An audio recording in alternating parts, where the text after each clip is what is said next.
લક્ષ્ય ન્યૂઝ, એક નજર, એક લક્ષ્ય.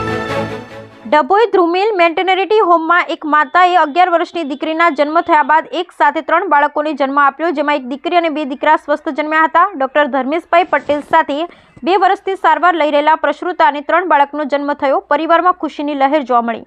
માતા બનવું દરેક સ્ત્રીનું સ્વપ્ન હોય, પરંતુ જ્યારે એક સાથે ટ્વિન્સ કે 2 થી વધુ બાળકોનો જન્મ થાય તો પરિવારની ખુશીનો પાર નથી રહેતો. હવે ડભોઈમાં ધ્રુમિલ મેટર્નિટી હોસ્પિટલ ખાતે આ જ રીતે ડભોઈ નગરમાં સંગારવાડી નજીક રહેતા કડીવાલા પરિવારમાં રૂબીનાબેન મોશીનભાઈ કડીવાલાએ 11 વર્ષ બાદ દીકરીના જન્મ થયા પછી એક સાથે 3 બાળકો, જેમાં 2 દીકરા અને 1 દીકરીને જન્મ આપ્યો. બાળકોના પિતા મોશીનભાઈ દ્વારા જણાવ્યું કે ડભોઈમાં ડોક્ટર ધર્મેશભાઈ પટેલ પાસે છેલ્લા 2 વર્ષથી પ્રસૂતિ માટે સારવાર લઈ રહ્યા હતા.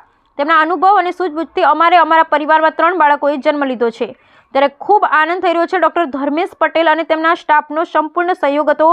માતા સાથે 3 બાળકો સ્વસ્થ છે. આ પ્રસંગે કડીવાળા પરિવાર દ્વારા ડોક્ટર ધર્મેશ પટેલ સહિત તમામ સ્ટાફનો આભાર વ્યક્ત કર્યો.